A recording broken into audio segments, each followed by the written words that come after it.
Bonjour tout le monde, c'est Fabien. Je vais vous donner tout de suite des explications prouvées scientifiquement sur la nature de ce titre provocateur, je l'avoue.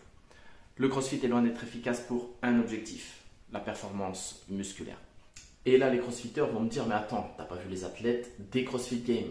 Je suis d'accord, mais quand tu vois les femmes aussi viriles et guerrières spartiates, et là c'est pas du cinéma, tu peux te poser des questions quant à la nature du chargement.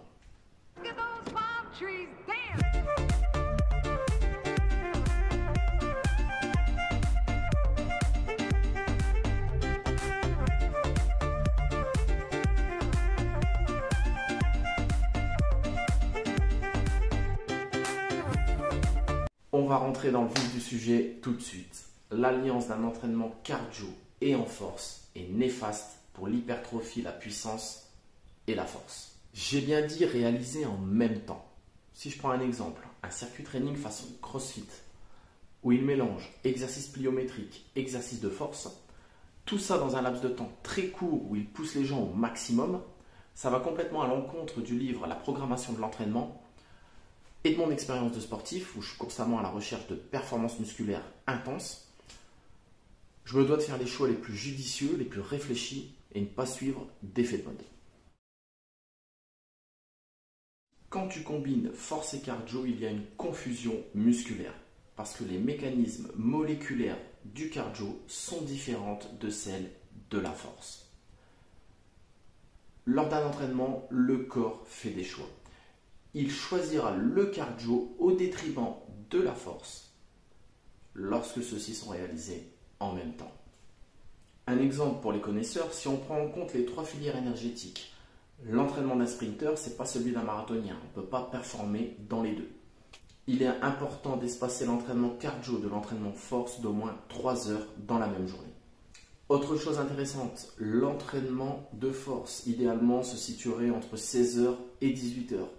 Pourquoi? Parce que la température culmine dans les muscles, les tendons, les articulations à 7 heures. Et idéalement, le cardio sera à faire le matin. C'est l'association d'exercices biomécaniquement et articulairement similaires. Donc qu'est-ce que ça veut dire? Il faut séparer les séances haut du corps du bas du corps. Pour les plus entraînés, le fameux push-pull leg sera très efficace. Une séance où tu tires, une séance de jambes et une séance de poussée. Il est impératif d'être en forme pour ce type d'entraînement, surtout si ton objectif c'est la force. Le repos est bien plus important qu'un gros volume d'entraînement. Un groupe musculaire travaillé à 80% de sa force maximale nécessite au moins 48 heures de repos. Sinon, ce sera contre-productif. La pire chose à faire, c'est un circuit training ou un HIIT training avant la séance de musculation. En état de fatigue physique ou mentale, c'est inefficace de s'entraîner. Le surentraînement fait baisser les performances, le sommeil. Il peut entraîner anxiété, dépression, fréquence cardiaque et tension artérielle anormale. Voire pire, il fait baisser la testostérone. Moins de testostérone, moins de force. Donc j'ai parlé du CrossFit. Le but c'est d'apporter une critique constructive. J'ai moi-même pratiqué le CrossFit pendant plusieurs mois et hormis le prix excessif, je trouve que c'est très intéressant. On y apprend plein de bonnes choses. Surtout les techniques de mouvement d'haltérophilie, l'utilisation des kettlebells, ça c'est très important.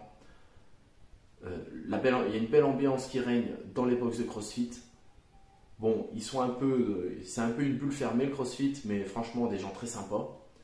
Si tu as envie de dépasser tes limites, franchement va là-bas, tu ne le regretteras pas. C'est pas comme dans certaines salles que j'ai pu voir où les gens ils sont avec un livre en train de faire du vélo, c'est un autre monde. Là, tu vas pas faire semblant. Ce livre est intéressant pour les personnes qui ont un objectif de performance musculaire. Je vous l'ai présenté parce qu'il me parle beaucoup. C'est vraiment ma manière de m'entraîner depuis des années et il confirme scientifiquement ce que je vivais. Donc voilà, c'est terminé. Prenez soin de vous. Ciao, ciao.